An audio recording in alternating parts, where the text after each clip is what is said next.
Hello friends, welcome to my YouTube channel exam tech railway and SSC में आपका स्वागत है। आज की इस वीडियो में फ्रेंड्स हम पढ़ेंगे 1784 का पिट्स इंडिया एक्ट। यह बहुत ही इम्पोर्टेंट एक्ट है फ्रेंड्स।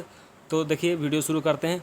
वीडियो शुरू करने से पहले मेरे चैनल को सब्सक्राइब करें, लाइक करें और शेयर करें।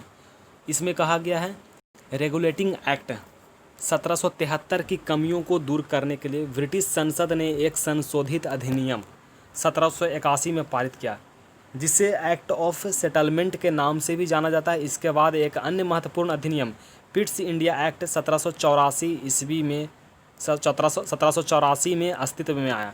यानी कि 1773 ईस्वी में एक रेगुलेटिंग एक्ट लाया गया था। तो इसमें बहुत सारी कमियां थी। इस कमियां को दूर करने के लिए, इस कमी को पूरी तरह से दूर करने के लिए, संशोधित करने के लिए एक संशोधित अधिनियम लाया गया था 1781 ईस्वी में, जिसे एक्ट ऑफ सेटलमेंट नाम दिया गया। और इसके बाद फिर एक अन्य महत्वपूर्ण अधिनियम पिट्स इंडिया एक्ट लाया गया, जो 1781 में कुछ कमी को दूर करने के लिए फिर 1784 में लाया गया, जो पिट्स इंडिया एक्ट नाम दिया गया। तो यह 1784 ईस्वी में अस्तित्व में आया। अगला पॉइंट है 1784।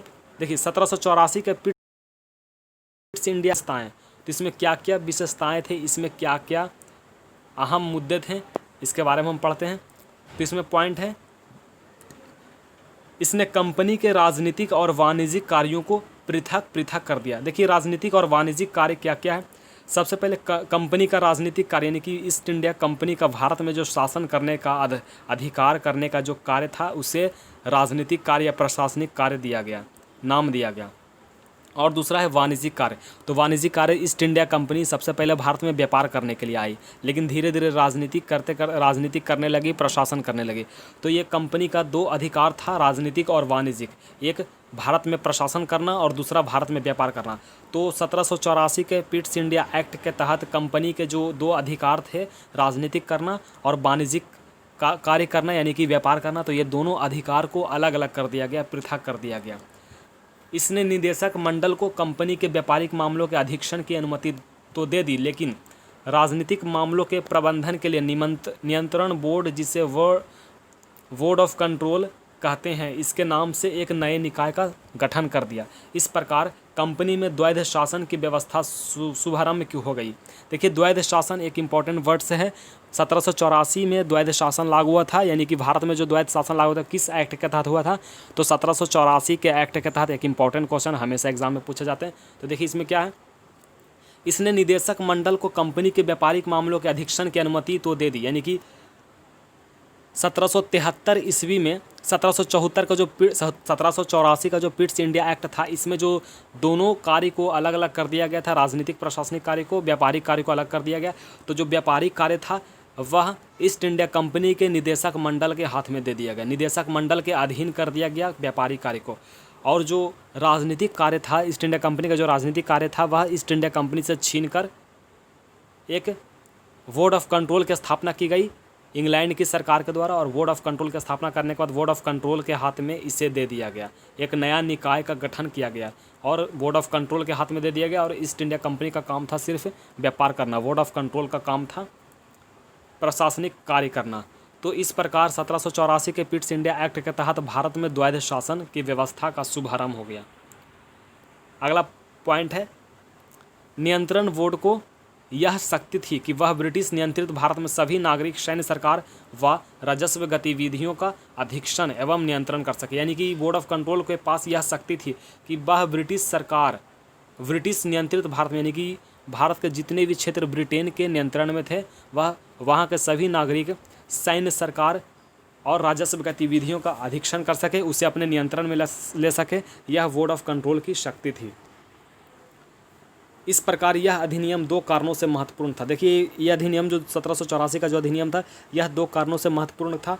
पहला कारण कि भारत में कंपनी के अधीन क्षेत्र को पहली बार ब्रिटिश आधिपत्य का क्षेत्र कहा गया, यानी कि भारत में जो कंपनी का अधीन क्षेत्र था, उसे पहली बार ब्रिटिश आधिपत्य का क्षेत्र कहा गया। कंपनी के जो अधीन क्षेत्र थे उसे पहली बार ब्रिटिश आधिपत्य का क्षेत्र कहा गया।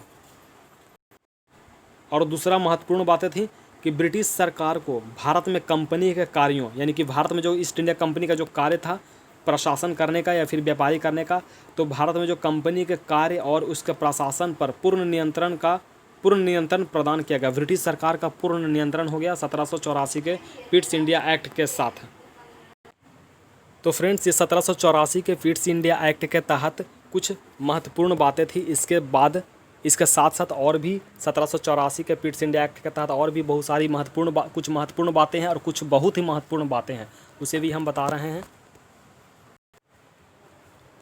तो 1784 के पिट्स इंडिया एक्ट के तहत गवर्नर जनरल की परिषद के सदस्यों की संख्या घटाकर 3 कर दी गई।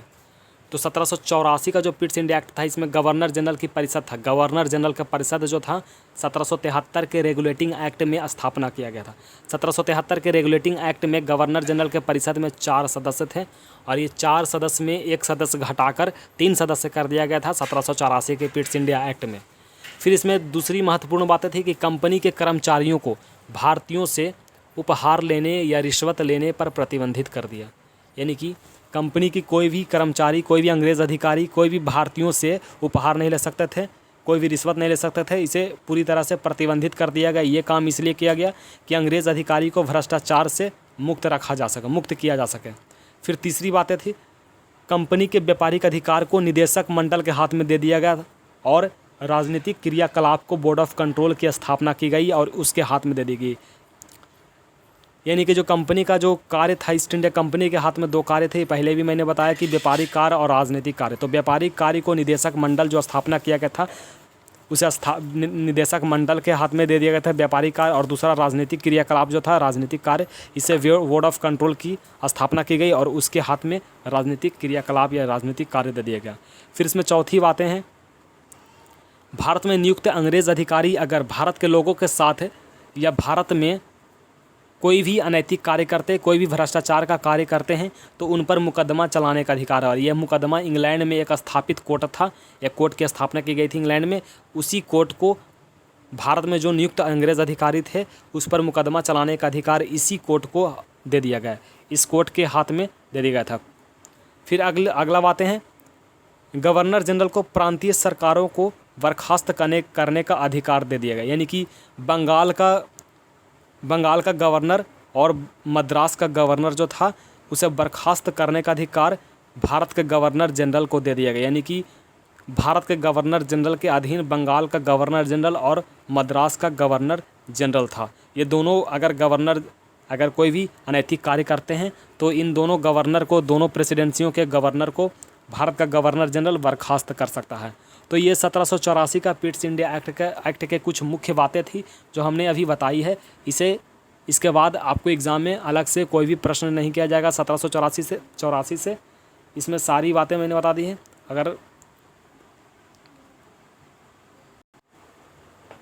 तो फ्रेंड्स, अगर मेरा वीडियो अच्छा लगा तो इसे लाइक करें, सब्सक्राइब करें और शेयर करें। Thank you.